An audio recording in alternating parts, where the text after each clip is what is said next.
Board మీద మీరు నిష్పక్షపాతంగా ఒక కమిటీ వేయండి, ఆ దోషులు శిక్ష పడేలా చేయండి. వాట్ ఎవర్ దాని అవుట్కమ్ ఏముంటుందో దాన్ని బయట పెట్టండి. ఇంత సింపుల్గా తేల్చేయచ్చు. వాళ్ళు వెనకెందుకు వేసుకొస్తున్నారు నాకు ఈ రోజుకి నాకు అర్థం కాదు. ఈ రోజుకి వెనకేసుకు రావాల్సిన అవసరం లేదు. వెరీ క్లియర్ కట్ రిపోర్ట్ ఇచ్చింది. ఇందులో కంప్లీట్గా అసలు నెయ్యి లేకుండా వీళ్ళు నెయ్యి తయారు చేశారు కనుక రసాయనాలతోటి పామ్ ఆయిల్ తోటి వీటన్నిటితో బేస్ చేసుకొని నెయ్యి లేకుండా నెయ్యి తయారు చేశారు. It's very clear cut, it's evident. ఇప్పుడు ఎందుకు ఇంత డిస్కషన్ అవుతుంది అధ్యక్ష? మనందరం కూర్చోబెట్టి ఇంత సభా సమయాన్ని ప్రజలకు ఇవ్వాల్సింది కేవలం తిరుపతి లడ్డు గురించి ఎందుకు మాట్లాడాల్సి వస్తుందంటే, వాళ్ళు నిజంగా కనుక ఉప్పేసుకుని ఉంటే కల్తీ జరిగింది, దానికి తగ్గ లా ఏం కోర్స్ యాక్షన్ ఏం తీసుకోవాలో తీసేసుకుని అయిపోతుంటే దానికి ఎవరైతే పర్పెట్రేటర్స్ ఉన్నారో వాళ్ళకి ఆ శిక్షగా వెళ్ళిపోతారు. అలా కాకుండా అసలు ఆ నెయ్యిలో కల్తీ లేదు, యానిమల్ ఫ్యాట్ లేదు, రిపోర్ట్ ఇచ్చిన తర్వాత ఇవన్నీ. అందుకని ఈ సభ ఈరోజు ఇంతమంది మాట్లాడాల్సి వస్తుంది అధ్యక్ష. మాకు ఏమనిపించిందంటే అధ్యక్ష, దీన్ని క్యాబినెట్ మీటింగ్లో మా దృష్టికి తీసుకొచ్చింది మీకు తెలియజేస్తున్నాను మీ ద్వారా ప్రజలకి. సిబిఐ నేతృత్వంలోని ఈ స్పెషల్ ఇన్వెస్టిగేషన్ టీం ఆ నెయ్యి తయారీకి 1 లీటర్ పాలు కూడా వినియోగించలేదని చెప్పి చాలా ఖచ్చితంగా తేల్చింది. ఆ పామాయిల్లో రసాయనాలు కలిపి తయారు చేసినట్టు చెప్పింది. ఆ ఇతర రసాయనాలు ఏ మూలకాల నుంచి తయారయ్యాయో నిర్ధారణ చేసే సాంకేతికత, దానికై సంబంధించిన టెక్నాలజీ ఆ పర్టికులర్ మా వద్ద లేదనేది ఆ సిట్ తేల్చేసింది.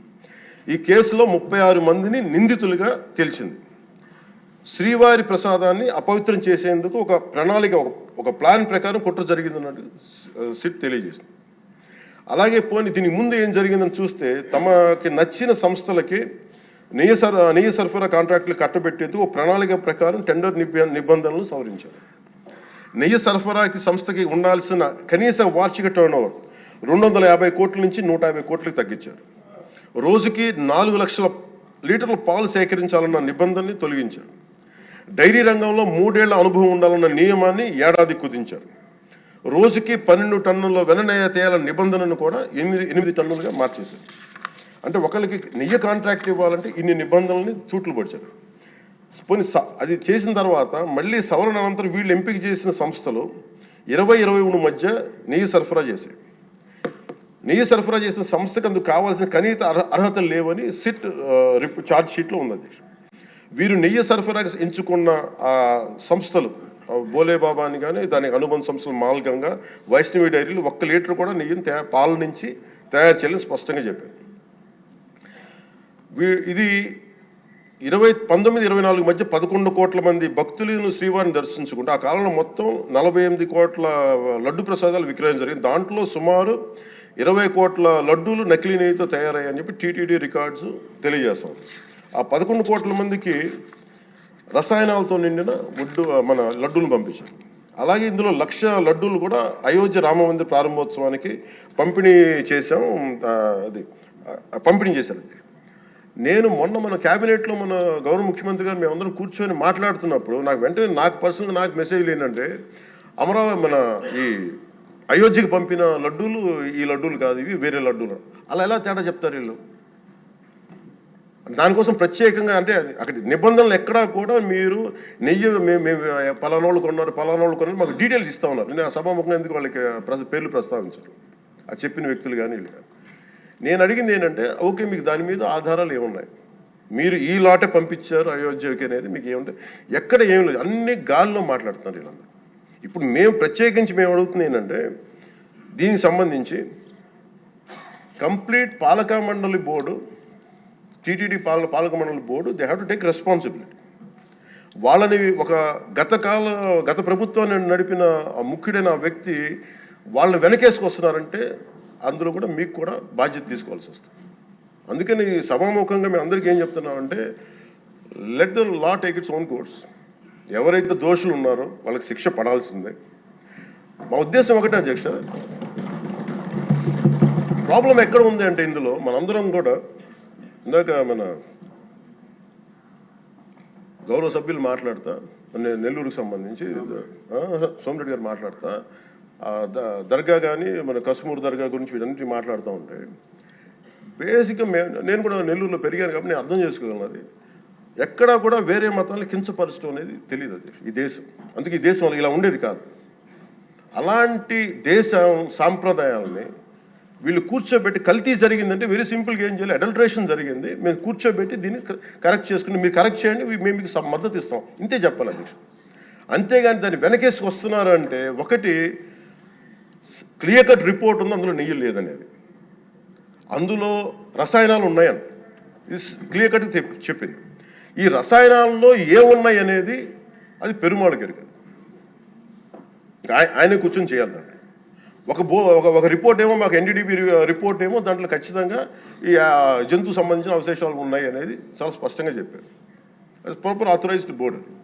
ఇప్పుడు వీళ్ళేమో కూర్చొని అది కూడా మాట్లాడలేదు. Very clear cut as on today special మన సిబిఐ ఇచ్చిన మన ఛార్జ్ షీట్ ప్రకారం ఆ నెయ్యి కాదు, ఇది పామాయిల్తో పాటు రసాయనాలు కలిపింది. దీన్ని కూర్చోబెట్టి వాళ్ళు ఇంత మాట్లాడుతున్నారంటే ఇది ఖచ్చితంగా ప్రజల మధ్యకి వెళ్ళాలి. దీని నుంచి లబ్ధి పొందేది ఏం లేదు ఇక్కడ. కానీ ఇది ఏంటంటే ఇది ధర్మానికి సంబంధించిన విషయం అధ్యక్ష. ఇదే ఇష్యూ కనుక, ఇదే సమస్య కనుక ఏ ఒక్క మతానికి జరుగుంటే, హిందూ ధర్మానికి కాకుండా, వెంకటేశ్వర స్వామి వారికి కాకుండా ఇంకెవరికి జరిగినా కానీ ఈ దేశం గగ్గులైపోయింది, ప్రపంచం అంతా గగ్గులు పెట్టేసేవాడు. సమస్య ఏముందంటే ఇది ప్రతి ఒక్క హిందూ కూడా ఆలోచించాల్సిందే. ఎందుకంటే ప్రతి హిందూకి బై నేచర్, మా ఇంట్లో కానీ ఎవరు, ఇందాక మన సోమిరెడ్డి గారు చెప్పినట్టుగా మీరు దర్గాకి ఏదంతా చూస్తే మేము దర్గాలు చిన్నప్పుడు మేము స్కూల్లో ఉన్నప్పుడు రొట్టెలు పండుగ ఉండే దర్గా మెట్లు వెళ్ళి మేము కూర్చోబెట్టి అక్కడ ఇర్రెస్పెక్ట్ హిందూస్ ఇది ముస్లిం ఫెయిత్ అనుకోకుండా వెళ్ళి కూర్చోబెట్టి అందరూ గౌరవించి దాన్ని ఈ రోజుకి వెళ్తారు హిందువులందరూ. సో ఈ దేశ మూల సంస్కృతి మన ఇస్లాంని గౌరవించేది, క్రిస్టియానిటీని గౌరవించేది, సకల మతాల్ని గౌరవించేది. అలాంటిది హిందూ ధర్మానికి సంబంధించిన 7 కొండల వాడు కలియుగ వెంకటేశ్వరుడు దైవం అంటానికి చాలా క్లియర్ కట్ ఉంది అది. ఎందుకంటే కలియుగంలో జరిగింది ఆయనే, దీనికి ఆధార పురుషుడు, ఆయన మూల పురుషుడు. అలాంటి ఆయనకి పెట్టే ప్రసాదానికి ఇంత అపవిత్రం చేసిన తర్వాత వీళ్ళు ఏమి కూర్చొని మా తప్పు లేకుండా లేదన్నట్టుగా మాట్లాడుతుంటే వీళ్ళకి నాకు ఏం మాట్లాడాలో తెలియదు. దీనికి ఒక్కటి కూడా ప్రజలకు తెలియజేయాల్సింది ఏంటంటే అధ్యక్ష, ఇదే వేరే ఇస్లాంకి జరిగిన, క్రిస్టియానిటీకి జరిగిన, జీసస్ క్రైస్ట్కి జరిగిన, మహమ్మద్ ప్రవక్తకి జరిగిన, అల్లాకి జరిగిన ఇలా ఉండేది కదా అధ్యక్ష. వాళ్ళు ఆ రోజు మన కౌన్సిల్లో కూడా అలా పటాలు తీసుకొచ్చేవాళ్ళు వేరే ఏ దేవత అయితే. బికాజ్ ఇది హిందువులు కాబట్టి వీళ్ళ కులాలతో ముక్కలుగా అయిపోయి ఉంటారు కాబట్టి, హిందువులు తమ మతాలను ఎడాపెడా వీళ్ళు జోకులు వేసుకోగలరు కాబట్టి దీనికి సీరియస్నెస్ లేదు అధ్యక్ష. Before blaming anybody else, every Hindu has to take a responsibility for this, every Hindu. ఎందుకంటే మన ఇస్లాంని మనం ఎందుకంత కూర్చోబెట్టేంత వాళ్ళు గౌరవించే విధానం చూస్తే నిజంగా మనం హిందూ ధర్మాన్ని పాటిస్తే మనం గౌరవించుకోలేమో అనిపిస్తుంది మనకి. అది మిగతా మతాలను చూసి నేర్చుకోవాలి అధ్యక్ష. వీళ్ళకి ఏముంది, వీళ్ళు ఇంత మాట్లాడుతున్నారు తిరుపతి లడ్డు మీద. నిజంగా వీళ్ళు కనుక మాట్లాడితే అదే వేరే మతం గురించి ఎందుకు మాట్లాడరంటే ఓట్లు పోతాయి అధ్యక్ష. హిందువుల ఓట్లు చాలా ఈజీగా ముక్కలు కులాలను చేసి పెట్టేసి పోతాయి. ఆ వెంకటేశ్వరం కాబట్టి శివుడు ఉంటాడు, శివుడు కాబట్టి అమ్మవారు ఉంటాడు, ఈజీ వాళ్ళకి. ఈ నైజం జనాల్లో మారినంత కాలం ఇలాంటివి జరుగుతూనే ఉంటుంది అధ్యక్ష. వీళ్ళు ఇలాగే మాట్లాడుతూనే ఉంటారు. ఇది లోపల నుంచి మనందరం కదలాలి, ఇర్రెస్పెక్ట్ ఆఫ్ పార్టీస్. నేను వైసీపీలో ఇప్పుడు రాని వైసీపీ నాయకులు కూడా అడుగుతున్నాను, వాళ్ళ పద్ధతిదారులు కూడా చెప్తున్నాను ఈ సభాముఖం. మీరు ఎవరన్నా సరే రేపొద్దున్న నుంచి మీరు వెళ్ళి తిరుమలలో వెంకటేశ్వర స్వామిని దర్శించుకున్నప్పుడు, ఆ నిలువెత్తు స్వామివారిని చూసినప్పుడు మీకు గిల్ట్ కలగకపోతే మీరు చూడండి. ఎందుకంటే ఆయన కళ్ళలోకి చూసినప్పుడు మీరు ఇన్ని తప్పులు చేసేవాళ్ళు మేము వెనకేసుకొస్తున్నామని ఎవరన్నా మాట్లాడితే ఆ పాపం వాళ్ళకే కాదు వాళ్ళకు కూడా చుట్టుకుంటుంది. ఇది ఖచ్చితంగా దీన్ని ఎక్కడో చోట దీనికి ఒక లాజికల్ కన్క్లూజన్ అయితే పట్టుకెళ్ళ, దోషులకి శిక్ష పడాల్సింది. ఎందుకంటే ఇది ఇక్కడతో ఆగకపోతే ఇది ఒక పరంపర అయిపోతుంది.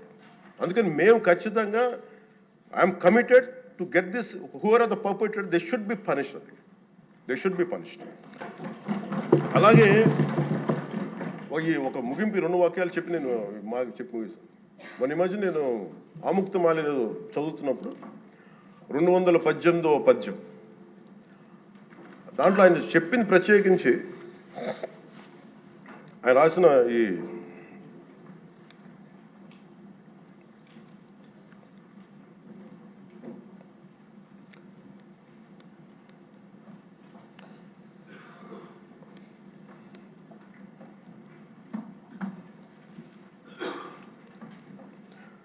అంటే దేవాలయాల మీద డబ్బుల్ని ఎలా ఉండరు అంటే రాజుకి కర్తవ్యాన్ని ఉపదేశించే పద్యం. ఆయితికానికి ఇవ్వకు మమరాలయ ముఖ్యము, అతడు అర్థతృష్ణాయుతుడై నిజోర్వియగు నష్టికి ఆ ధనమును తరల్చి రాజు ఆయతనమునకు చేర్చు మరి అట్టిది ఆపత్యము కాన ఒంటిగాడే అధికారి కావలయ ఇంచుకు తిన్నను వాడే రూపురం. మనకు తెలిసిన మహా గొప్ప పరిపాలకులు కృష్ణదేవరాయలు రాసిన అముక్తమాల్యదలోనిది ఈ పద్యం. దేవుడి సేవలో ఎలాంటి వారిని నియమించాలో రాజుకు కర్తవ్యాన్ని ఉపదేశించే పద్యం. రాజు కోసం వసూలు చేసేవాడికి దేవాలయంపై అధికారం ఇవ్వద్దు. అలాంటి వాడు డబ్బు మీద ఆశతో రాజ్యానికి వసూళ్లలో నష్టం వచ్చినప్పుడల్లా దేవుడది ధనాన్ని తరలించి రాజు ఖజానాకు చేర్చేస్తూ ఉంటాడు. అలాంటిది తప్పుడు పని కాబట్టి ఎలాంటి మమకారాలు లేని ఒంటరి వాడే ఆలయానికి అధికారిగా ఉండాలి. ఒకవేళ వాడు దేవుడి సొత్తు తిన్నప్పటికీ ఆ పాపానికి వాడే నాశనం అవుతాడు. కానీ ఆ డబ్బు తెచ్చి రాజుకి చేర్చడం వల్ల ఆ రాజ్యమే నాశనం అవుతుంది అని చెప్తుంది అధ్యక్ష పద్యం. గత ప్రభుత్వ పరిపాలన కాలంలో జరిగిందంతా అచ్చంగా ఇలాగే జరిగింది. అంటే ఇది మనందరికీ కూడా చాలా లోతుగా ఆలోచించాలి. ఇది భగవంతుడికి సంబంధించిన, అది అంతమంది వెళ్ళి వాళ్ళ కర్మని అక్కడ వేస్తారు అధ్యక్ష డబ్బులుగా. ఆ కర్మని ఆ పుణ్యస్థలమే కాపాడాలి. భక్తులు తాలూకు ఆ నిత్య ఏడుకొండల వాడి నామస్మరణే కాపాడు తప్ప ప్రజలు చేసిన కర్మను ఎవరైతే భగవంతుడి సొమ్ముతోటి ఆడుకుంటారో, భగవంతుడి డబ్బును దోచేస్తారో తరాలు కూడా లేచిపోతాయి. చాలా జాగ్రత్తగా ఉండాలి. ఇది ఎంత మనం ఇది చాలా పుణ్యకార్యాలకు ఇవ్వాల్సింది. అందుకని వీళ్ళందరికీ కూడా ఇప్పటికైనా దీని కల్తీ జరిగింది, వాళ్ళు ఒప్పుకుంటామని చెప్పి వాళ్ళు నిజానికి ఇంకా ఇబ్బంది లేకుండా ఇంక మళ్ళీ దీని గురించి మీరు ఢిల్లీకి వెళ్ళి కోర్టులు వేసే కొద్దీ మీ పాపం పెరుగుద్దే తప్ప మీ నాశనం కొంచెం ఫాస్ట్ అవుద్ది తప్ప ఇదైతే తగ్గదు. అందుకని దయచేసి అందరం ఈ ఒక్కటి అధ్యక్ష ఇంకొక వాళ్ళు మరో మాట చెప్పి మీరు ఎక్కడో చోట ఈ దేశం హిందూ దేవతల మీద, హిందూ ధర్మం మీద దాడి జరుగుతున్నప్పుడు irrespective of political parties, irrespective of what you are, where you are, which language you speak, ఏ భాష మీరు మాట్లాడతారు, మీరు ఏ కులస్తులో తెలియదు, కానీ హిందూ ధర్మాన్ని మటుకు దాడి జరుగుతున్నప్పుడల్లా ముక్త కంఠంతో ఏకాభిప్రాయంతో ఖండించకపోతే మటుకు ఇలాంటి పరంపర కొనసాగుతూనే ఉంటుందని తెలియజేసుకుంటూ సెలవు తీసుకుంటాం. చాలా పవన్ కళ్యాణ్ గారు చాలా అత్యద్భుతంగా ప్రజల్ని ఆలోచింపజేసే విధంగా చాలా అద్భుతంగా మాట్లాడారు. అప్పుడే అయిపోయిందా అని ఫీల్ అయ్యేలాగా చేశారు. ధన్యవాదాలు. ఇప్పుడు గౌరవ